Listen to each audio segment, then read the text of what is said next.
Good afternoon, everybody. Welcome to another session in our diabetes boot camp program. I am John Vedenberg. I am a diabetes educator and manager of the employee wellness program here in Jacksonville. So if you are brand new to this program, welcome aboard. If you're continuing on in this series, again, we do appreciate you taking time to join us for what we hope is going to be a different approach to looking at diabetes self-management. As many of you already know, we've built this template around the self-care behaviors for successful diabetes self-management. We started by digging in on healthy coping strategies, and now we're focusing on really the three-prong classic approach to diabetes self-management. That is physical activity, nutrition, and medication. So last week, you heard all about some of the nutrition guidelines for diabetes self-management with one of our other dietitians, Krupa Patel. Today, I'm going to talk about physical activity. And then next week, we're going to chat with Rachel Carloni from Gator Care, and she's going to share with you some additional information about medication. So those are the three cornerstones for successful self-management. And, I threw out a couple of questions earlier in the chat about some of your history with physical activity and diabetes and what some of your concerns are. And the other question I have for you, what are your thoughts about making activity part of your plan? So you can type these into the chat, but really what we want to try to do today is talk a little bit more about what makes getting moving so difficult. And we'll of course share some of the benefits of physical activity, but I think you have to be living under a rock if you didn't know that exercise is actually good for you.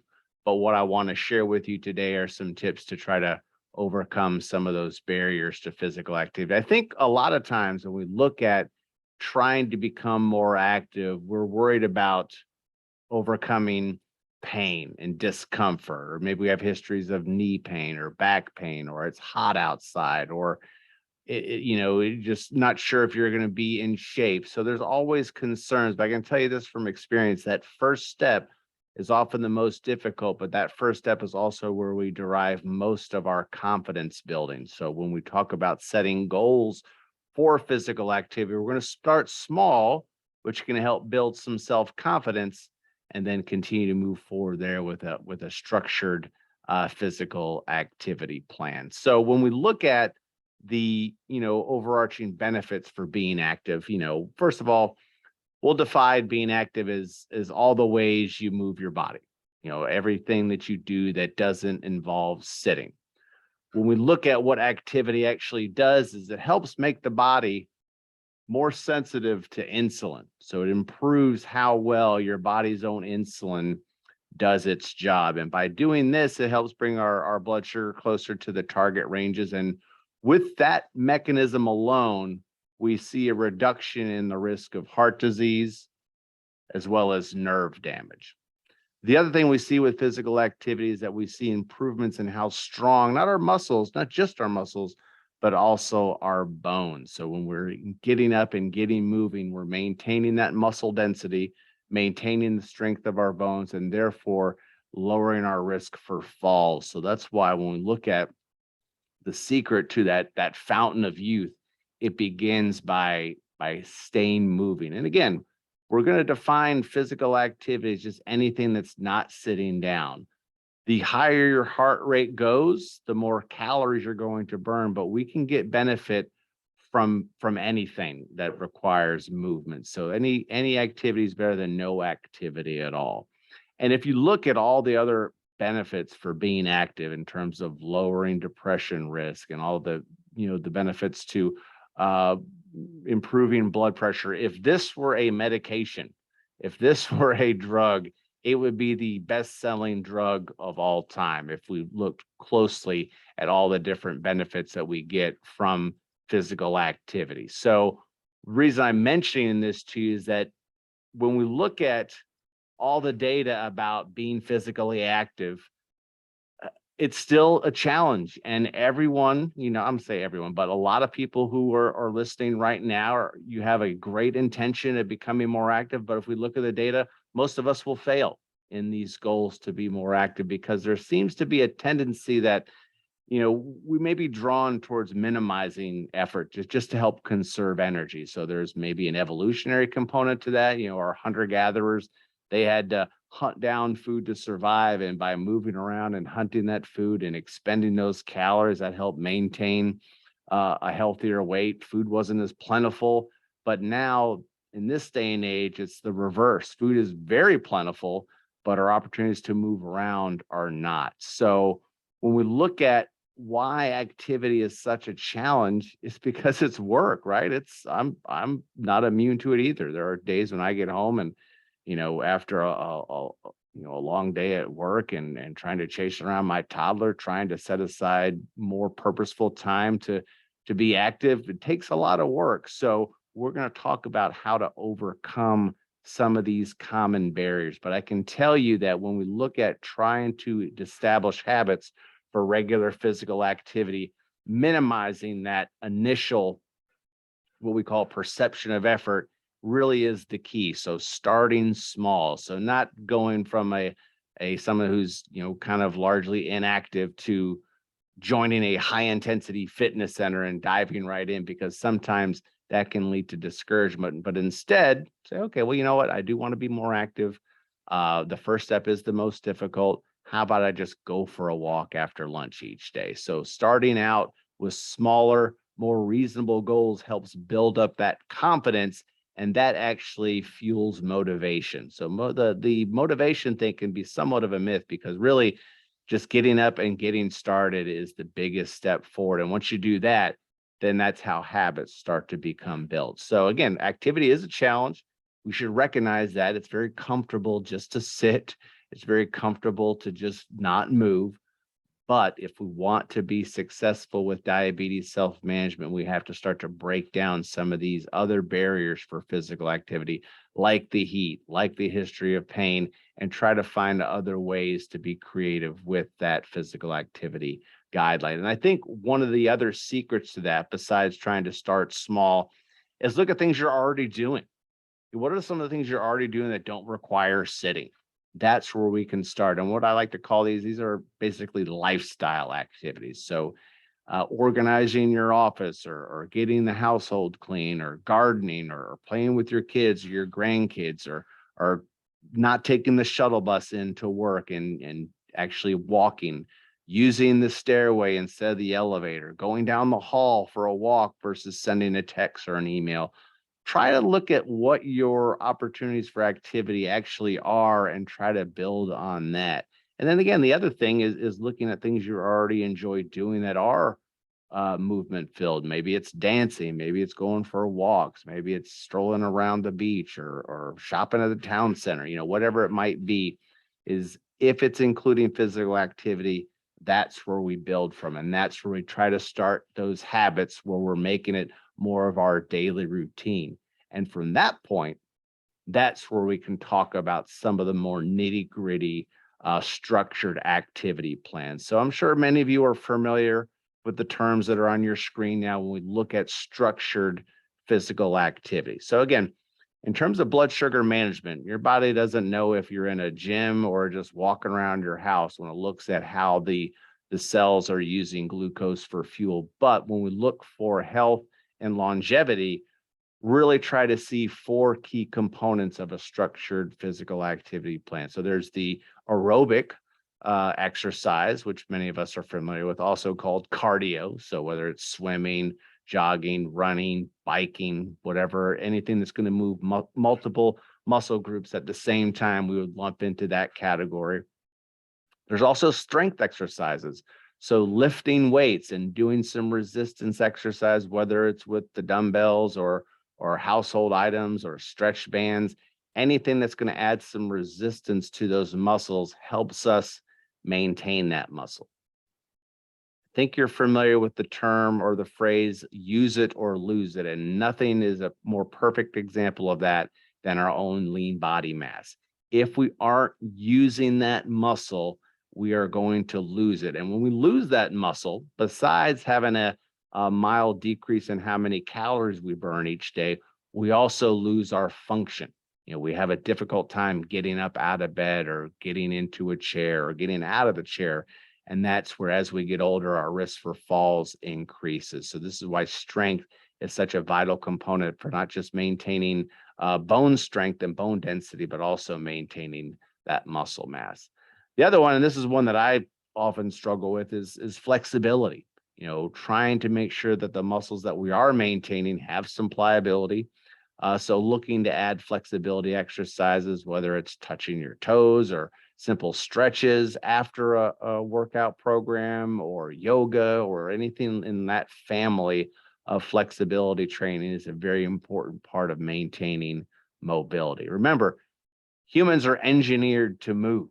All right. So we have a tendency to want to stay put because it's comfortable, but we are engineered to move. So when we lift those weights and get that heart rate up and stretch our muscles, that improves our functional fitness. Because again, we're not talking about trying out for the football team or getting ready for the Olympics. We're talking about trying to have the ability to move easily throughout our lifespan to enjoy life and really get the most out of it. And another underrated component of physical activity is balance. So we'll look at a couple of balance activities that you can do in your office as a way, again, to keep us healthy and really lower the risk for falls. And as we've done before, everything that you're hearing today is being recorded right now, so you can catch a recording later. But if you do have questions, feel free to type them in the chat, or maybe strategically unmute yourself during a quiet spot, whatever is going to work best for you. But I want to make sure that you know that we still have plenty of opportunity to ask questions. So let's take a closer look at the different types of aerobic exercise. And my challenge to you, just to make sure that you're here and paying attention to me, is I want you to type into the chat right now all of the things that you like to do that don't require sitting. Okay. So if we look at all these items that are going to come into the chat right now, these are all examples of types of physical activity. And if you're moving multiple muscle groups, like going for a dance or strolling through the malls or whatever it is, that's how the body is going to use that blood sugar that circulates around after your meals for fuel. And this also helps your own insulin. Many of you that have type 2 diabetes, when we are active and we're doing aerobic exercise, this helps improve our insulin sensitivity. So this is why it's such a helpful component to a overall health and wellness plan. So we look at some of the ways: dancing, tennis, walking.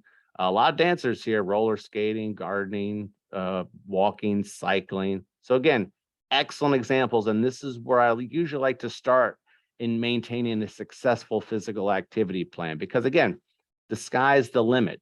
The more you're moving, the healthier we can be from a blood sugar management standpoint.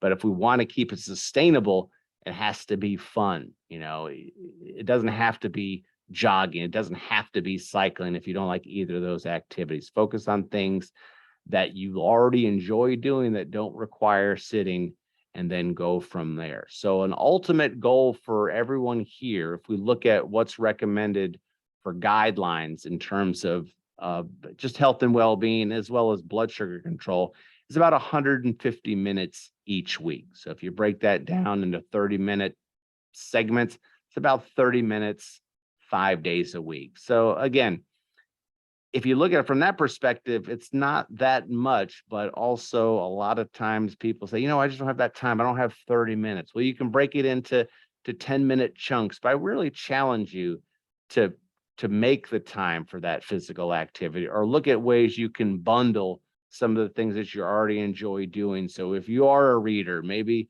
look at books on tape and go for a walk while listening to the book versus sitting down and reading. Things that you can do to piggyback an activity onto another to make it more enticing to you. And really, this is where the creativity is very important in terms of what's counting as exercise. One of the ways that you can actually assess how vigorous an activity is through something that's called a talk test. So again, we can simplify and say aerobic exercise, anything that uses multiple muscle groups that elevates our heart rate. But the more elevated we can get that heart rate, the more benefit we can derive from that physical activity, the greater calorie burn that we can get. And if you're able to talk during that physical activity, but not sing, and some of I can't sing either way, that's a good indicator of a moderate physical activity.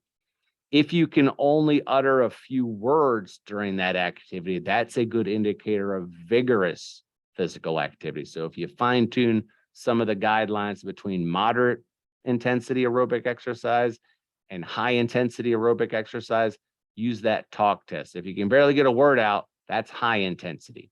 If you're able to talk and say sentences and not sing, that's a good indicator of moderate physical activity. And it's that moderate physical activity where we're looking at about 150 minutes each week. So again, some things to think about when we look at how to structure that type of exercise.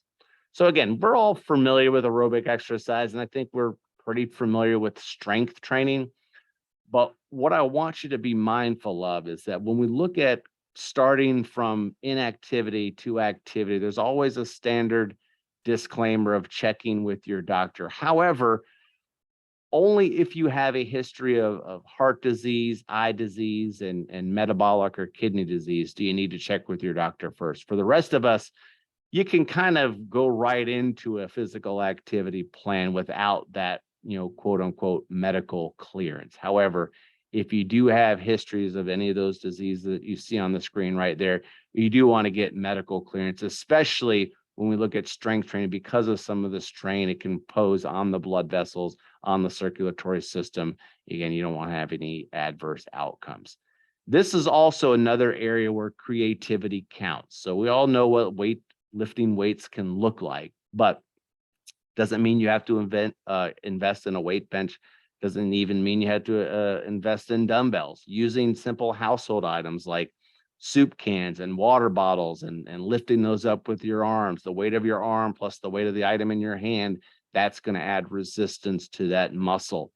Body weight exercises like push-ups and squats are other examples of ways to challenge those muscles without needing to invest in equipment. And I'll share with you in a couple of slides a whole list of different types of popular body weight exercises. But the key here is you want to make sure that it feels like that muscle is becoming fatigued. So you can talk with personal trainers at the fitness centers here in Gainesville as well as Jacksonville as far as repetition and rep guidelines there, but it should be somewhat challenging to lift that weight after about 8 to 10 reps, because that tells us that you're having some resistance.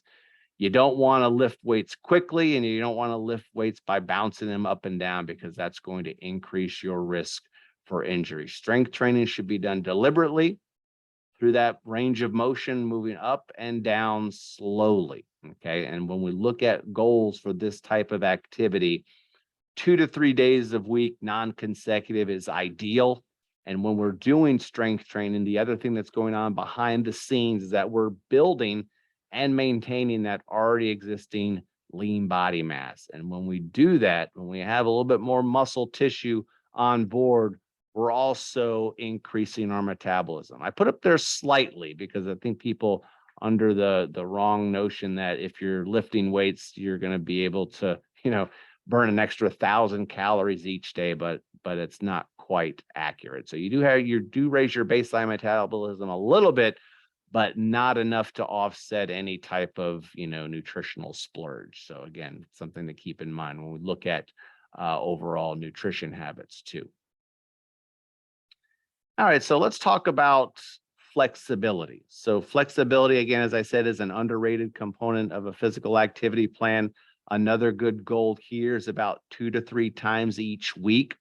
There are different prevailing philosophies about how often you should really stretch, but I think if you can get it in just a few minutes each day, that's fantastic. But try not to make stretching part of any type of functional warm-up. Most strength and conditioning professionals will tell you that it's best to stretch muscles that are already that have already been working, so they're already warm, so to speak, versus cold. So stretching after exercise would be the way to go, and really not bouncing those stretches, trying to hold it for a few moments to really maintain the overall effectiveness. What this does in conjunction with balance exercises is help improve our range of motion. And again, really fill out that missing link in functional fitness when you have to bend over and get something from under a chair, under the bed, or reach behind your back to put on sunscreen. All these types of things that we're talking about are not just to do them just to do it, but to help make living life and do all the activities of daily living that much easier for us. And then lastly, the trickiest of the exercises, and that's balance. Again, when we look at what we can do for balance exercises, is we're trying to improve agility, trying to improve coordination, but really overall improve functional fitness and lower our risk for falls as we get older. But I always try to start small. Just try right now, stand up on one leg. Can you stand up on one leg, and can you do it for up to 60 seconds safely? Then that's a good example of a balance exercise. Use your fingertips and position them on the on your desk or the back of your chair, just in case you feel a little bit unsteady. Obviously, if you start to get too unsteady, put that leg down. But these are excellent examples of balance exercise, and not really exercise as far as energy expenditure, but a good way to really round out that physical activity plan. So standing on one leg, excellent example of balance exercises. I wonder how many people are on you. If you're still on one leg, you can put it down now. If you're on no legs, then that's even more impressive. So props to you. So what I wanted to share with you is some information about other body weight exercises, but I'm going to defer to when we send this out. So everyone on our mailing list will have a copy of this presentation. There are links here to a couple of different websites that I just want to make sure that you're aware of, whether you're in Gainesville or Jacksonville. I'm not going to open it up because a lot of times when you're sharing screen, it starts to disrupt the other view. But I've got several examples of body weight exercises that you can do at home right here through this link. And under the planks link, you'll see a link to our plank and drank challenge that's being done in conjunction with Gainesville and Jacksonville. So again, ways to really integrate some of these body weight exercises into your daily routine through some of these structured activities. Again, having some type of challenge or some type of tangible goal can help keep you focused, help build that confidence, help maintain that momentum where we start to make activity part of our new DNA, so to speak. Remember, it's very hard to get moving, very, very hard to get moving. But once we get moving, it's very hard to stop. So it's all about getting that first movement off the couch. So trying to keep these activities part of our daily routine. So some other popular body weight exercises: lunges, squats, high knee kicks, push-ups, burpees, if you really want to challenge yourself. So these are some pretty intense body weight types of exercise, which is actually a combination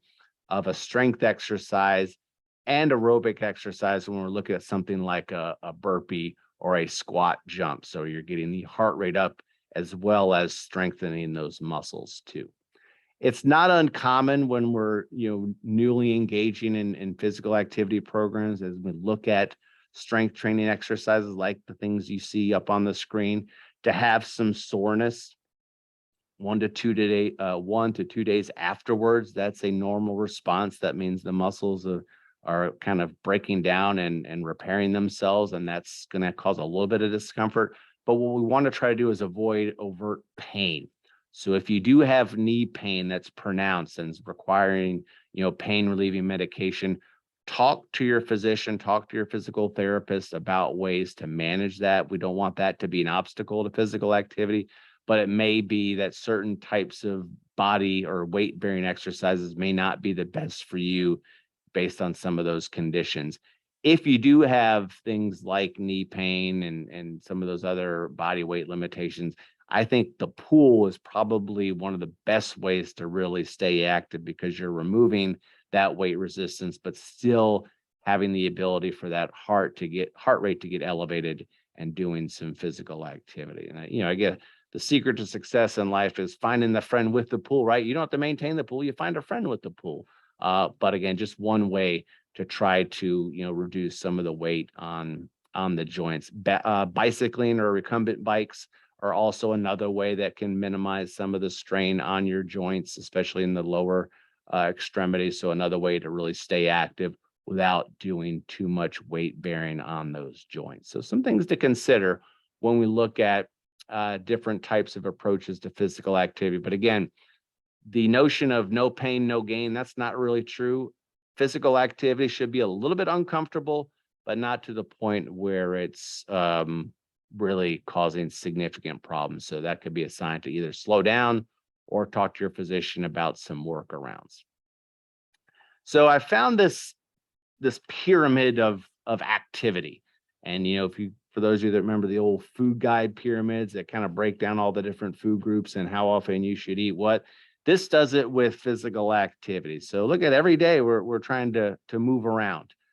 3 to 5 days a week, try to get that heart rate up and try to look at ways to keep that aerobic activity part of your routine. Something as simple as brisk walking, I think, is the easiest and most attainable. Here in Jacksonville, as well as Gainesville, we have walking paths that you can use during your workday to keep you moving. And those of us in Jacksonville are really more jealous of those of you in Gainesville because you have walking paths that have trees. So good for you guys. So hopefully you're taking advantage of some of those opportunities to get some good scenery too. Here in Jacksonville, we keep it indoors.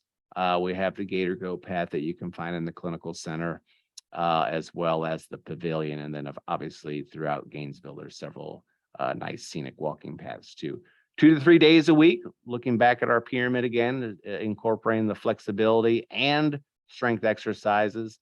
And then obviously, of course, we want to limit the physical activity and sedentary work. And it's hard. I mean, most of us, we might be working at a desk all day, and that can be mentally draining and it can be exhausting. And that's when we get home and we're just, it just feels so good to sit on this couch, and we have to recognize that struggle, but also ask ourselves, what's most important to me? One of the first homework assignments I gave to you was asking you, what's your why? What was your why for living well with diabetes? Was it to try to be around to play with your grandkids? Was it try to come off some of the medications?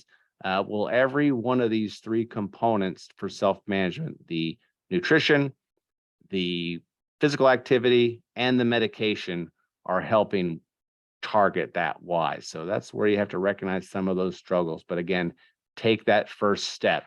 Talk with your doctor if you have as I said before, a history of heart, renal, or metabolic disease. Please excuse my typo there. I'll fix that. Try to keep it simple. Find partners. This is something I think is really helpful to a lot of people because it's very easy to get into that routine of inactivity if you don't have somebody holding you accountable. So whether it's a spouse, whether it's a coworker, whether it's a roommate, whether it's a neighbor, whether it's someone who's part of an exercise class or an exercise gym, these are some things that can kind of keep us motivated and keep us moving. And then work towards a goal. Maybe you want to run or walk a 5K or to be able to cycle 5 miles, have some type of goal that you can work towards that can help serve as a guidepost to you in your physical activity program.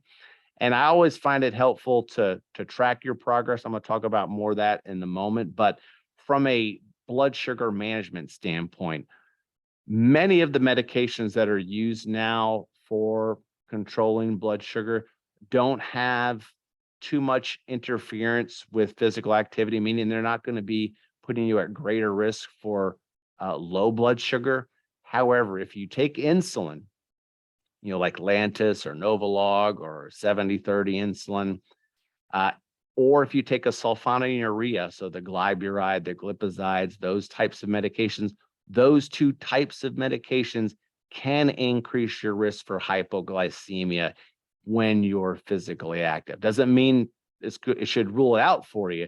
It just means you have to be more keen about monitoring your blood sugar, because remember, as you become more active, your insulin starts to work better and it could increase your risk for low blood sugar. So beware of the symptoms. Start to feel, shaky and uncommonly sweaty. I was trying to say, if you're gonna be sweaty no matter what, but if you feel shaky, jittery, those are some of the classic symptoms of low blood sugar. Check your blood sugar. If you don't have a meter available, at least try to eat something that has sugar in it. So, carrying around some fruit chews or glucose tablets, or if you have access to regular soda, those are ways to get that blood sugar up. But again, not anything that is going to rule out exercise. So one of the questions that came in, is metformin one of those medications that would increase your risk for low blood sugar? And it is not. So again, that is not anything that's going to increase the risk of hypoglycemia during physical activity. But that's a great question because it's a very common medication used for diabetes self-management. So when we look at overall progress in this boot camp, I've been giving you homework assignments and I haven't been collecting them. And part of my strategy was to get you to like me and make sure that you're going to stay along for the ride. But now I'm giving you assignment and I am going to collect this. So after today's class, we're going to be sending out a physical activity diary. And I want you to email this back to me after next week's class. So you'll start on Monday, this physical activity diary, and you're going to run it through all the following weeks. So you'll turn it back to me the following Monday or Tuesday or Wednesday. Again, don't stress out about getting it on a specific date, but I want you to do this for yourself. And I think the best way to try to keep people motivated is making sure they have something to do with this assignment. So once you finish this physical activity diary, which is pretty self-explanatory, you're going to write the time of day you did an activity, what activity it was. Again, doesn't have to be that detailed. You see on there, this is a template from the CDC. It says type and intensity level, but really all I'm looking for is what time were you active? What did you do? How long did you do it for? Track it for a week, starting on Monday. Actually, we'll start on today and we'll just run it through 7 days. So whichever is going to work best for you. I just want to see that this is being done to some extent. Again, we're not going to be grading this or comparing one person to another, but I do want to start to collect some of these assignments so that way we can kind of help keep you motivated towards producing something. So this is a real simple, straightforward physical activity diary. I will attach the PDF of it to the slides that go out later on this afternoon. And again, I will ask to collect that after Rachel's class next week. Also linked on this presentation are some additional tips for overcoming barriers to physical activity, looking at ways that we can stay more active. And let's look at some of those common barriers to physical activity. So what do you think is the number one reason people say they don't want to be active? We'll see if we can start to break these down ourselves. They're tired, they got pain, motivation, time, too hot outside, tired and pain. Okay, so let's talk about the time component first. So if you're lacking time and you're too busy, what are some ways that we can work around that time?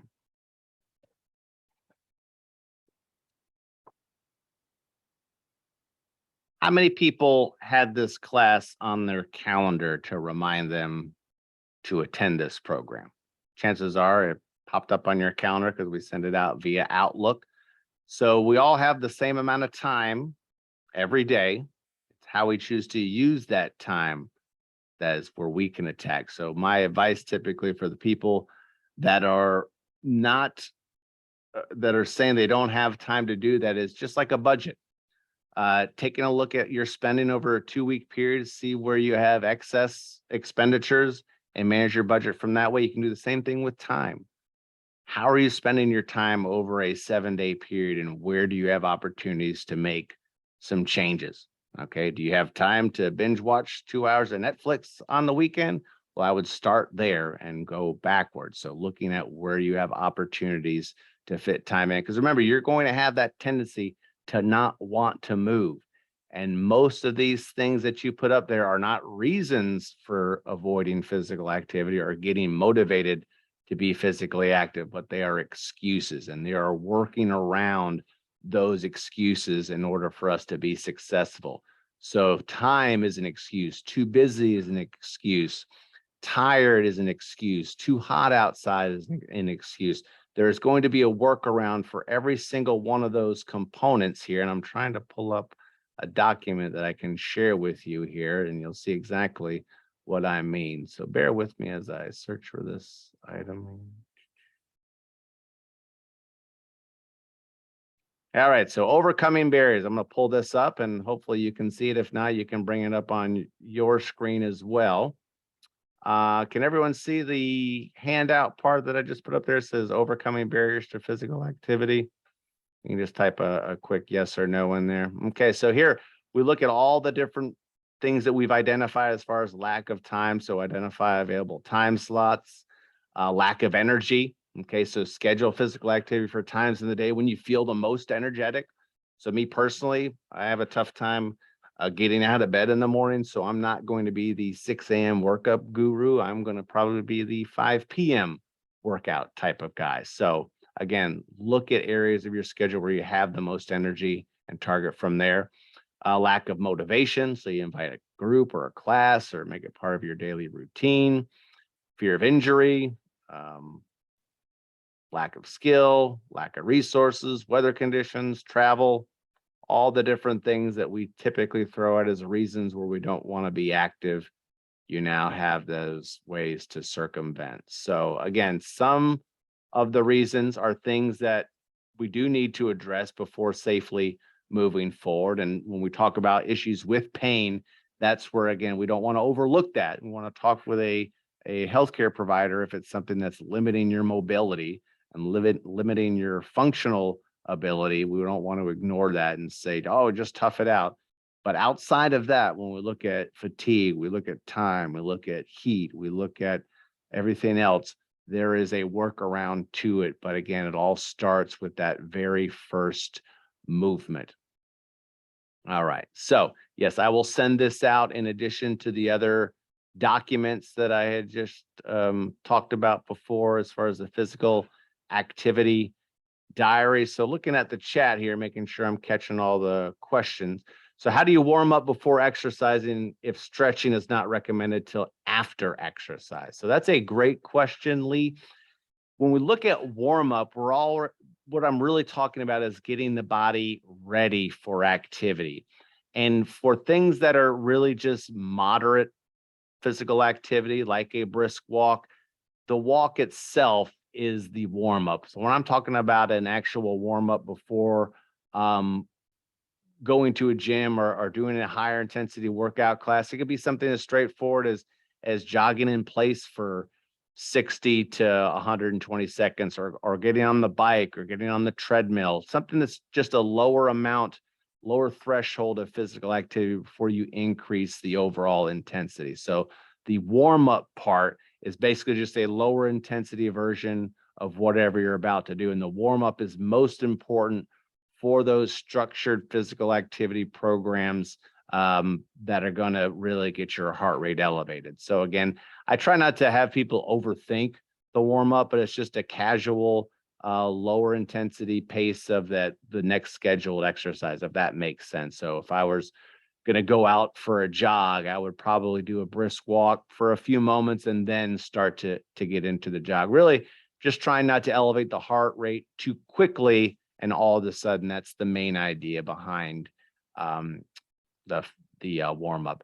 I had worked with a strength and conditioning coach who did a lot of work in the NFL, and he basically broke it down to me like this: look, your warm up should give you a little bit of sweat on the forehead, but not exhaust you. Once you get to that point, boom, you're ready to go. So that's the main idea as far as the warm up goes. And the cool down is, again, just the reverse of that, where you're catching your breath, doing some deep breathing exercises. And then in that cool down process, that's where you can start to engage those muscles and do some of that stretching to really make sure we can maintain and improve our flexibility too. So hopefully that helps. Again, that was a great question because I know sometimes we can overthink it. We're like, we know it's important, but what exactly should I do? It's like, well, it's really just about starting slowly and again, not trying to stress the body too suddenly from inactivity. That's all really. All right, so I'm going to hang around here.